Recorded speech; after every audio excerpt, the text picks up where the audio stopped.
पहले लोग इस बात से घबराते थे कि हम किसी को ये नहीं बता सकते कि हमारे घर का कोई व्यक्ति नशे की आदत में लिप्त है,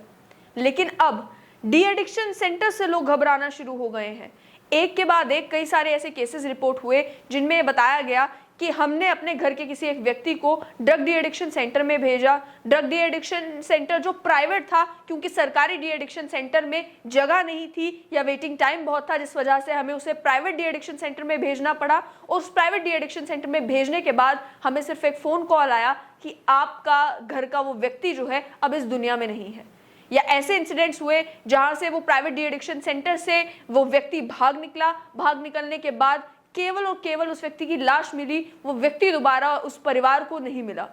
ऐसे इंसिडेंट्स हो जाने की वजह से या फिर अन्य किसी कारणों से सही, लेकिन जम्मू कश्मीर सरकार की नींद खुली है in private de addiction centres को लेकर। जम्मू कश्मीर सरकार ने एक डिस्ट्रिक्ट लेवल मॉनिटरिंग कमेटी बनाई है, जिस डिस्ट्रिक्ट लेवल मॉनिटरिंग कमेटी का काम यही होगा कि वो प्राइवेट डी एडिक्शन सेंटर्स को जाके मालूम करे कि जो जम्मू कश्मीर यूटी का स्तर है डी एडिक्शन सेंटर्स का, ये सेंटर्स उसे फॉलो कर रहे हैं या नहीं। जो सारे कानून डी एडिक्शन सेंटर्स पर लागू होते हैं, जो सारी गाइडलाइंस डी एडिक्शन सेंटर्स को लेकर जारी की जाती हैं बार बार, उन गाइडलाइंस का पालन हो रहा है या नहीं, और क्या ये de addiction centres properly maintain किए जा रहे हैं या नहीं, इसकी मंथली रिपोर्ट्स जो है इस डिस्ट्रिक्ट लेवल की मॉनिटरिंग कमेटी को, डिविजनल लेवल की मॉनिटरिंग कमेटी को देनी है। यानी कि कोशिश ये की जा रही है कि कम से कम एक चेक रखा जाए in private de addiction centres के ऊपर भी, ताकि जो लोग in private de addiction centres में जा रहे हैं, जो नशे की हालत में धुत होकर वहां पहुंचते इस उम्मीद के साथ हैं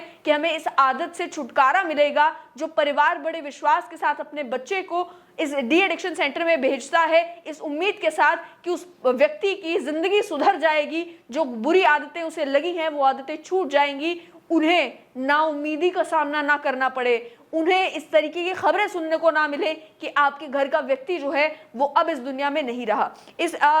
डिस्ट्रिक्ट लेवल की मॉनिटरिंग कमेटी की अगर बात की जाए तो इसमें ये कहा गया है कि जो चेयरमैन होंगे वो एडिशनल डिप्टी कमिश्नर होंगे, सीएमओ इसके मेंबर होंगे, डिस्ट्रिक्ट सोशल वेलफेयर ऑफिसर इसके मेंबर सेक्रेटरी होंगे, कोई रिप्रेजेंटेटिव एसएसपी का not below the rank of DYSP, और उसके अलावा medical officer trend in mental health वो इसके मेंबर होंगे। ये पूरी कमेटी जो है वो बनाई जाएगी और इसका काम यही होगा कि जो ड्रग डी एडिक्शन सेंटर्स काम कर रहे हैं उनकी मॉनिटरिंग की जाए, उनकी फंक्शनिंग देखी जाए, वो किस तरीके से काम कर रहे हैं, क्या वो कानूनों का पालन कर रहे हैं या नहीं पालन कर रहे। और ये जो कमेटी है ये private drug de addiction centres को भी इंस्पेक्ट करने का काम करेगी और इसकी रिपोर्ट्स बनाकर डिविजनल लेवल मॉनिटरिंग कमेटी को भेजेगी रिकमेंडेशंस के साथ कि अगर कोई कमियां हैं, कोई खामियां हैं तो वो रिकमेंडेशंस भी देने को कहा है मंथली बेसिस पर।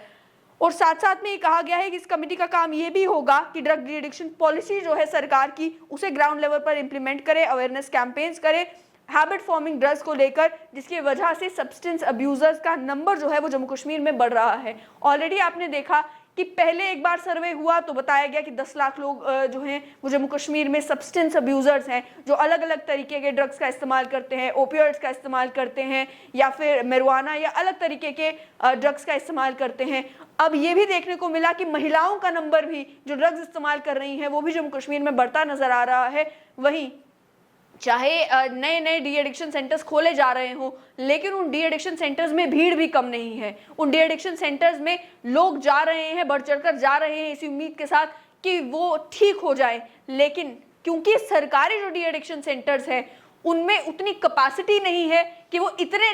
जो सब्सटेंस अब्यूजर्स हैं उनका इलाज कर सके, उनकी मदद कर सके, उन्हें ड्रग्स छोड़ने में मदद कर सके, उतनी कैपेसिटी नहीं है। इस वजह से ये प्राइवेट डी एडिक्शन सेंटर्स का भी इस्तेमाल जो है वो लोग करते हैं। अब नज़र रखी जाएगी, लेकिन देखना ये होगा कि क्या ये कमेटी सच में जो काम इन्हें सौंपा गया है वो काम करती हैं या केवल कागजों पर कमेटी बना दी जाती है। बाद में 2 साल के बाद जब पूछा जाता है उन कमेटी के मेंबर से कि क्या आपकी कोई एक मीटिंग भी हुई, तो वो कहते हैं कोई मीटिंग ही नहीं हुई। क्या आपको मालूम है कि आप इस कमेटी के मेंबर हैं? वो कहते हैं हमें मालूम ही नहीं। एक बार अखबार में कहीं पढ़ा था कि हमें मेंबर बना दिया गया है, उसके बाद से कोई बातचीत इसको लेकर नहीं हुई, उसके बाद से कोई कार्य इस मीटिंग को लेकर नहीं हुआ। ऐसा कई कमेटीज को लेकर जम्मू कश्मीर में पहले भी हो चुका है। देखना यह होगा इस डिस्ट्रिक्ट लेवल की मॉनिटरिंग कमेटी का जो एक्शन प्लान होगा in private de addiction centres को लेकर वो क्या होगा, और क्या ये ग्राउंड पर उतरकर इंस्पेक्शन करती हुई या कोई बदलाव लाती हुई नजर आएंगी या नहीं।